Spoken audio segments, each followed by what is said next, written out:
Bonjour, dans ce cours, nous allons parler des chops dans Houdini. Des chops, c'est quoi? Chops, c'est des channel operators.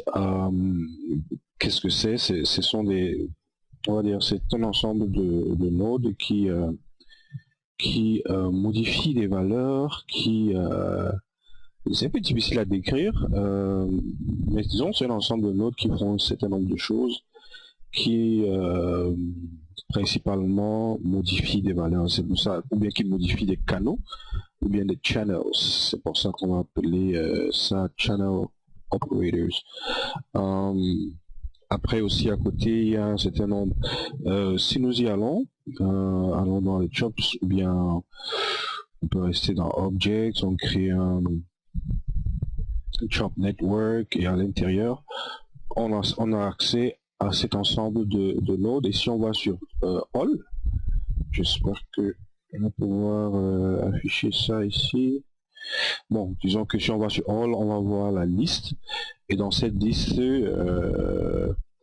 voilà, il y a différents nodes qui font différentes choses. Nous allons voir juste quelques-uns de ces nodes. Et puis,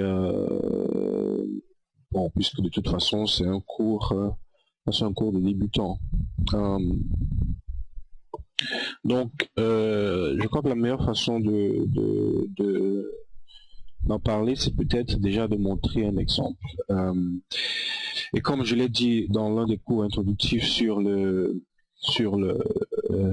l'interface, quand on va travailler dans les chops, un peu comme quand on travaille dans les DOPS ou dans les SOPS, on a besoin de la vue 3D pour pouvoir contrôler ce qu'on fait. Dans les chops, on a besoin du Motion Effects View. Je vais encore réduire ça pour gagner un peu de place. Donc, je vais par exemple créer un Geometry Chop, par exemple. Un Geometry Chop, c'est un opérateur qui se charge d'aller chercher un objet géométrique et puis d'en extraire des valeurs. De quoi je parle ici? Bon, je vais déposer un Geometry et disons que je vais créer bon, voilà mon Geometry. Voilà. Et puis je vais faire quelque chose. Par exemple, je prends un transform et puis on transform. En fait, cet outil, c'est le show handle ou le show manipulateur. Certains nodes dans Houdini ont leur propre manipulateur. Par exemple, si je viens ici et que je suis là, ce node n'a pas de manipulateur, donc il ne montre rien dans la vue 3D. Par contre, certains nodes comme le transform ont un manipulateur et on clique ici pour pouvoir l'afficher. Si par exemple j'introduis aussi un box, par exemple, vous voyez que cet outil, cette fois, affiche ses manipulateurs et quand je viens ici, affiche ses manipulateurs.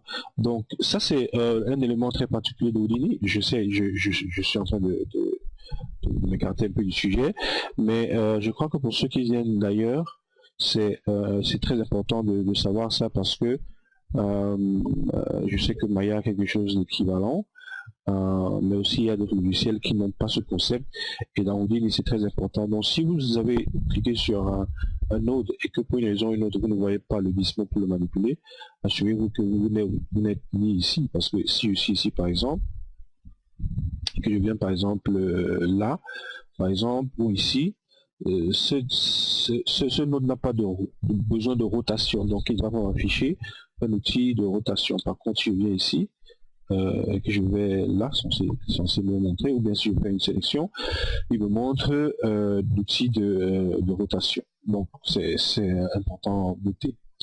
Donc en revenant là, je vais et puis on utilise le Y sur le clavier pour basculer entre les différents manipulateurs. Ça c'est rotation plus déplacement, ça c'est déplacement plus scale, ça c'est déplacement uniquement inclus sur certains plans, etc. Bon. Voilà, je vais remettre la valeur à 1. On était dans les chops, donc je vais mettre mon cube là, je supprime ça, et puis je fais Alt, je clique pour un keyframe, et puis je vais à 25, et puis je déplace, je mets ici, et je mets un autre keyframe, ce qui fait que j'ai un déplacement simple. Maintenant, je vais juste mettre un nul ici. C'est important comme pratique dans Houdini, à chaque fois quand on est à la fin d'une opération, de mettre un node, un nul, pardon, et de le nommer avec une majuscule, parce que, voilà, je vais montrer tout de suite. Donc, si je viens, je crois que j'avais déjà déposé un chop ici, voilà, j'aurais pu tout autant en déposer ici. J'ai déjà un autre là, on va travailler celui-ci. Donc, voici mon geometry. Maintenant, si je viens donc dans son viewer, le Motion Effects View, je vais donc chercher ma géométrie. Donc maintenant, nous voyons que ce que j'ai écrit en majuscule s'affiche en premier, et c'est ainsi que les listes s'affichent par défaut dans Houdini, c'est que voilà, les choses comme des majuscules s'affichent en premier. Il m'est donc plus facile de sélectionner là et de prendre chemin relatif par exemple. Et on ne voit toujours rien parce qu'on n'a pas cliqué sur le vue ou bien ici. Et donc quand je le fais, voilà donc ce qui m'est affiché. Et là, j'ai dit, oups, qu'est-ce que je suis en train de regarder? J'ai légèrement modifié mon affichage là. Un instant, par défaut, il est comme ça. Donc le vôtre doit être comme ça. Donc ce que je vois, donc là, je vois des valeurs, des semblements de valeurs. Et en fait, la raison pour laquelle j'avais changé ça, c'était parce que je voulais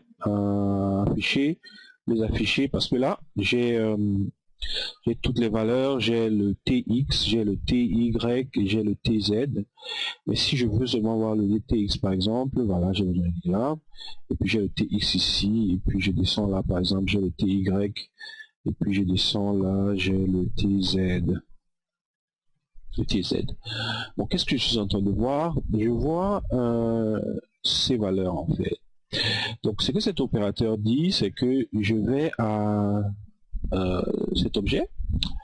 Tout de suite, je vais utiliser une fonctionnalité qui est nouvelle pardon, dans Houdini 16, les bookmarks.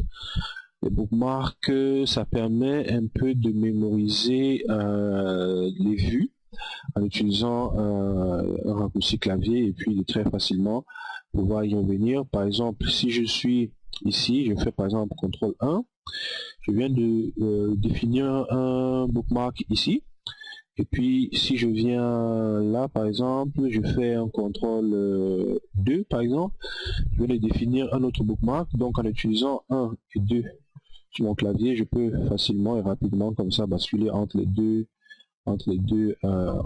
vues, hein. Ça me permet, ça évite que j'aille chercher là dedans pour aller et ça. Ça c'est nouveau dans Houdini 16. Je vais devoir faire une vidéo pour voilà, parler de ce qui est nouveau dans Houdini 16, mais c'est très cool. Vous observerez aussi voilà que même les icônes ont changé, et voilà, on peut aussi les modifier en prenant par exemple là. On peut aussi faire ça. Bon, comme j'ai dit, ça sera pour notre cours. Donc, je vais donc à 1, et puis je disais donc qu'est-ce que nous voyons là? Nous voyons ce geometry chop en fait va chercher cet opérateur. S'il y avait un groupe spécifique dans cet opérateur, on aurait spécifié le groupe ici. Et puis il va chercher cet attribut sur ce node, et ensuite il le renomme de cette façon. Bien sûr, il va aller chercher le X, Y, Z, et puis il va le nommer de cette façon. On aurait pu tout autant écrire, voilà, mais juste ce qui est important, c'est que voilà que nous mettons clairement que notre valeur a 3 canaux et qui sont nommés de cette façon. Et une autre façon de voir ces canaux, c'est en faisant un clic du milieu là, et on voit ici le X, Y, Z. Donc ça c'est seulement une sorte de prends ça et réaffecte ça à des canaux de cette façon. Ok, donc nous avons, je vais remettre comme il était, ATX, TY, TZ. Donc voici le geometry chop, donc il va nous chercher ces valeurs. Et en ce moment, ce que nous voyons en fait, il y a deux modes, deux méthodes en fait, pour puiser les valeurs. Il y a un mode statique et un mode animé.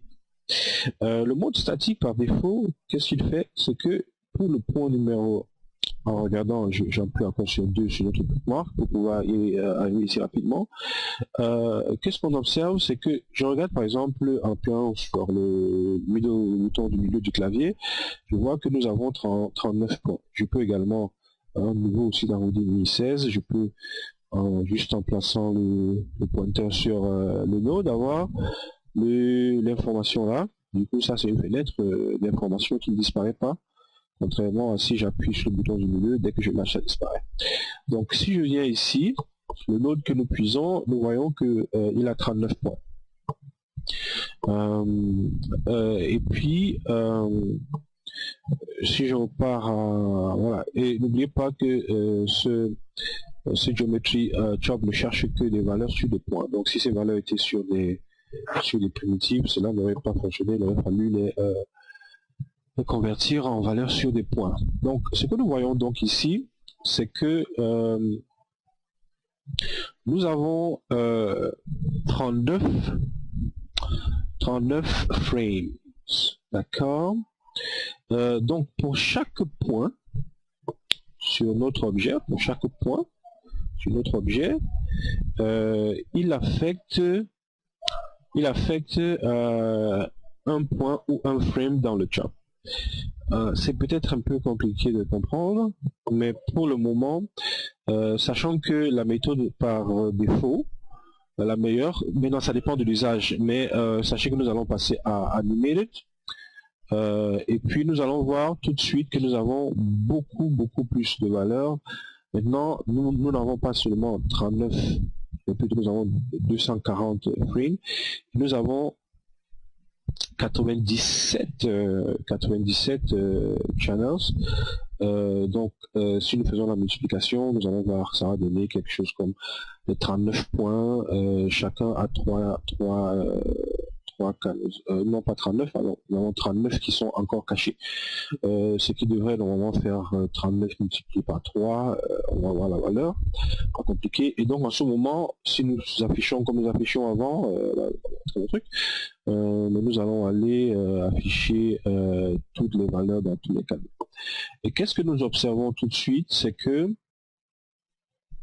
il a maintenant pris des valeurs sur la longueur de notre timeline. Ok, la longueur de notre timeline.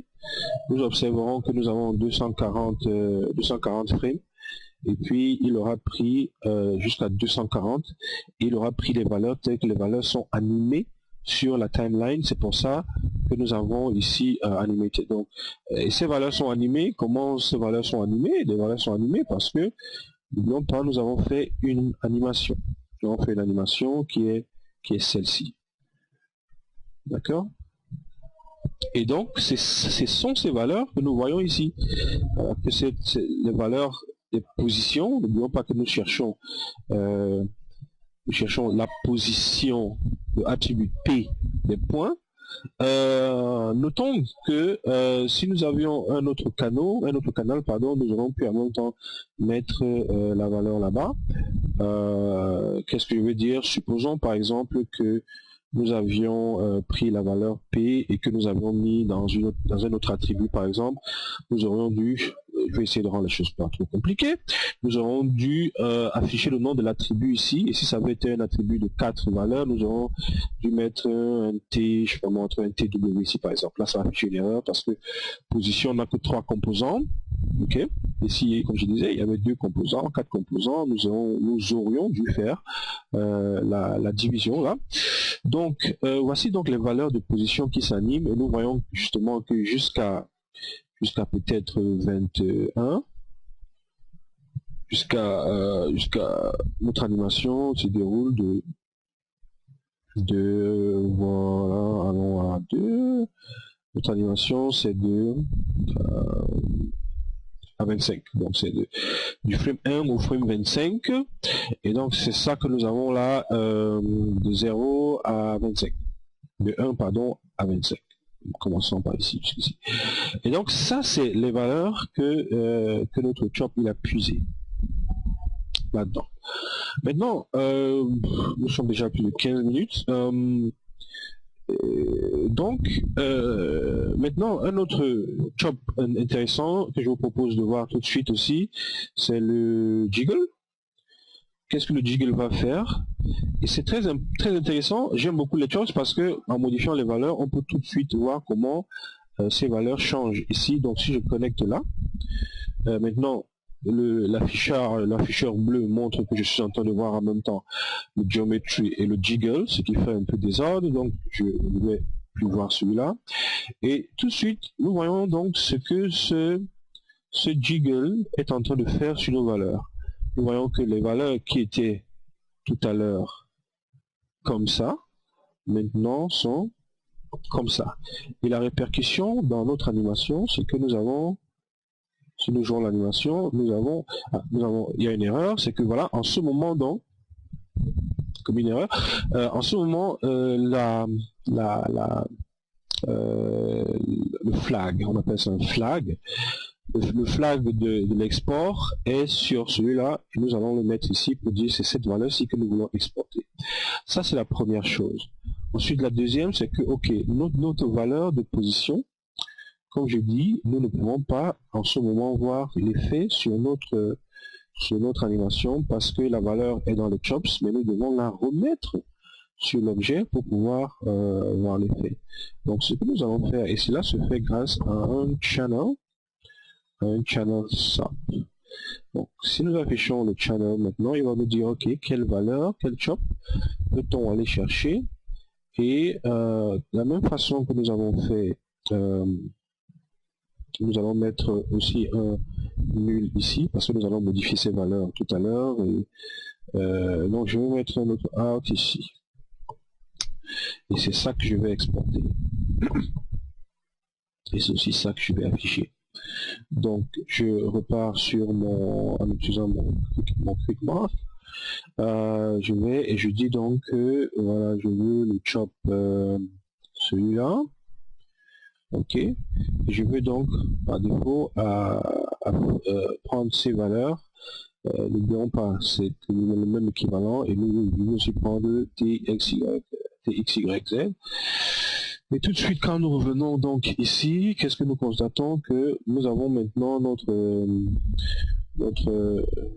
boîte qui fait ça. Parce que je vais rester ici, parce que voilà, nous avons pris ces valeurs, cette valeur qui était initialement comme ça, ok, et nous l'avons modifié pour qu'il devienne comme ça, et ce que nous voyons là donc c'est la position Y des points, le mouvement qu'il fait, et puis ensuite nous avons réexporté cela vers notre chop, et nous avons le résultat ci que nous voyons. Maintenant, pendant que nous travaillons donc ici, je vais faire quelque chose, je vais aussi créer je vais faire un motion effects view ici pour que nous puissions voir les deux à la fois. Je vais entrer là, voilà, et puis je vais épingler ça ici. Comme ça, nous allons pouvoir voir nos chops en même temps que nous voyons l'effet sur notre boîte. Donc à ce moment, nous avons ça. Si je joue, nous avons ça. Donc maintenant, en modifiant donc cette valeur et en voyant ici, nous pouvons donc en temps réel, voilà, voir l'effet sur notre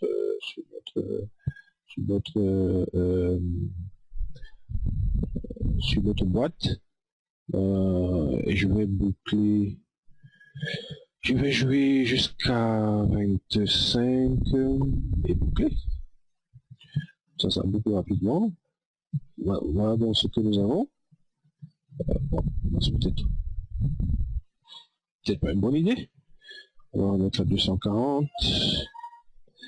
Ok, donc voilà par exemple ce que nous avons.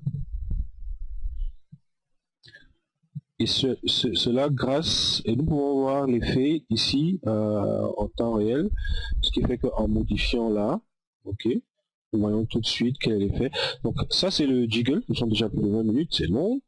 Maintenant, d'autres nodes assez intéressants, on peut aussi avoir un noise, ok. Si j'affiche mon noise, j'ai ça, ok. Afficher mon noise, c'est ça.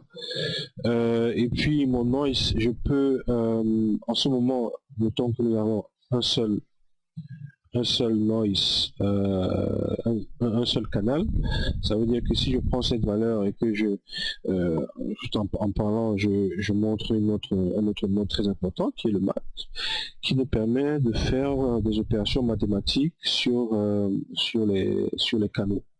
Donc si je prends par exemple mon noise et que je fais la math avec mon math, j'obtiens par exemple ça. Et puis j'ai fait l'opération, je prends multiplication par exemple. Et puis si j'exporte ça, voilà maintenant ce que j'ai. Ça c'est si je retrouve. Donc il soit complètement voilà, ramboudé là-bas. Mais c'est pour dire que voilà, j'ai une meilleure idée de comment je peux montrer ça. Faire stop, mettons notre valeur comme elle était. Voilà. Ok. Et donc je vais créer, donc en ce moment je disais que nous avons un seul canal. Par contre, quand nous regardons ici, nous avons 240 canaux. Ok, donc nous allons aussi essayer d'avoir 240 canaux ici afin de pouvoir faire de sorte que chaque canal va pouvoir trouver son alter ego dans ce node pour pouvoir faire l'opération de multiplication que nous demandons de faire. Et bien, nous pouvons faire add. Je suis là tout de suite, je suis pas sûr que ça fasse trop la différence. Non, pas du tout. Ok, pas grave, on va remettre. Donc nous allons venir ici et en ce moment nous avons un seul noise. Ok, un seul noise et notre objectif c'est d'avoir 240 noise pour que avec les 240 de ce côté aussi que nous puissions faire voilà, une opération mathématique sur les deux. Donc pour l'avoir, nous venons ici et nous disons par exemple que nous voulons créer, à ce moment nous avons channel 1 seulement, nous allons demander de créer, maintenant on peut scripter ça, hein, mais ou mettre une expression ici, mais nous n'avons pas encore vu des expressions, donc je ne veux pas que nous y entrons de cette façon, mais je vais mettre de 1 à 240. Le problème bien sûr étant que voilà, si je vais dans mon objet et que pour une raison ou une autre je change, disons que je change le nombre de points, parce qu'en ce moment nous avons 39 points, si je change, j'aurai au-delà de 240 canaux, ça veut dire que voilà la valeur, cette valeur que j'ai mis ici, je vais devoir chaque fois venir le changer manuellement. Pourtant, j'aurais pu m'assurer que cette valeur soit directement puisée depuis le nombre de points que nous avons sur notre objet pour que lui aussi puisse. C'est idéalement comme ça, mais voilà, il faudra mettre une expression ici. Nous ne travaillons pas encore sur les expressions, donc nous allons passer pour le moment. Nous allons mettre 240, donc à ce moment j'ai 240 valeurs ici. Maintenant, un autre problème, c'est que voilà, toutes nos valeurs sont égales. Donc, on n'a pas beaucoup avancé. Donc, nous allons essayer de varier ici. nous allons essayer de varier ici le random seed pour avoir 240 valeurs différentes.